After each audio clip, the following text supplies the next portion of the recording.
बच्चों, हमारी अगली कहानी का नाम है अद्भुत अतिथि सत्कार। एक दिन एक व्याध भयानक वन में शिकार करते समय पत्थर, पानी, हवा की चोट से अत्यंत दुर्गति में पड़ गया। कुछ दूर आगे बढ़ने पर उसे एक वृक्ष दिखाई पड़ा। वृक्ष की छाया में जाने पर उसे थोड़ा आराम मिला। थोड़ी ही देर में उसे अपनी पत्नी और बच्चों की चिंता सताने लगी। इधर शाम भी हो गई थी। ठंड के कारण उसके हाथ पैरों में कंपन हो रहा था और दांत किटकिटा रहे थे। उसी वृक्ष पर एक कपोत यानी कबूतर अपनी पत्नी की चिंता में घुल रहा था। उसकी स्त्री पतिव्रता थी और अभी चारा चुगकर नहीं आई थी। वस्तुतः वह इसी व्याध के पिंजड़े में पड़ी हुई थी। कपोत उसके न लौटने पर विलाप कर रहा था। पति का विलाप सुनकर कपोती बोली, नाथ, मैं इसी व्याध के पिंजड़े में बंधी हुई हूं। कृपया आप मेरी चिंता न कर अतिथि धर्म का पालन करें। यह व्याध भूख और ठंड से मरा जा रहा है और शाम के समय अपने आवास पर आ भी गया है। यह आर्त अतिथि है। यद्यपि यह शत्रु है, फिर भी अतिथि है, अतः आप इसका सत्कार करें। इसने जो मुझे पकड़ रखा है वह मेरे किसी कर्म का ही फल है। इसके लिए व्याध को दोष देना व्यर्थ है। आप अपनी धर्ममयी बुद्धि को स्थिर करें। थके हुए अतिथि के रूप में सारे देवता और पितर पधारते हैं। अतिथि सत्कार से सबका सत्कार हो जाता है।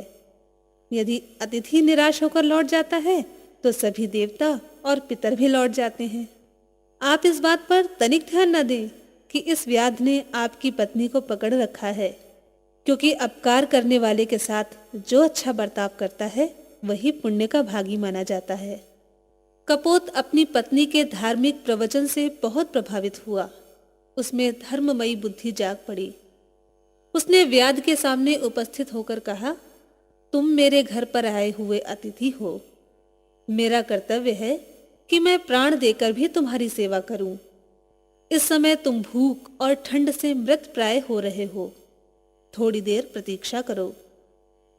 इतना कहकर वह उड़ा और कहीं से जलती हुई एक लकड़ी ले आया। उसे लकड़ी के ढेर पर रख दिया। धीरे धीरे आग भभक उठी। उससे व्याध की जकड़न दूर हो गई। तब कपोत ने व्याध की परिक्रमा करके अपने को अग्नि में झोंक दिया। व्याध उसे अग्नि में प्रवेश करते देख घबरा गया और अपने आप को धिक्कारने लगा। फिर उसने कपोती तथा अन्य पक्षियों को पिंजड़े से निकालकर छोड़ दिया। कपोती ने भी अपने पति के पथ का अनुसरण किया। तत्पश्चात कपोत और कपोती देवता के समान दिव्य शरीर धारण कर तथा विमान पर चढ़कर स्वर्ग लोक की ओर प्रस्थित हुए। उन्हें जाते देखकर व्याध ने उनकी शरण ली और अपने उद्धार के लिए उपाय पूछा। इस पर कपोत ने उसे गोदावरी में स्नान करने की बात बताई। 1 मास तक गोदावरी स्नान करके व्याध भी स्वर्गलोक को चला गया। बच्चों, गोदावरी का वह स्थान आज भी कपोत तीर्थ के नाम से विख्यात है।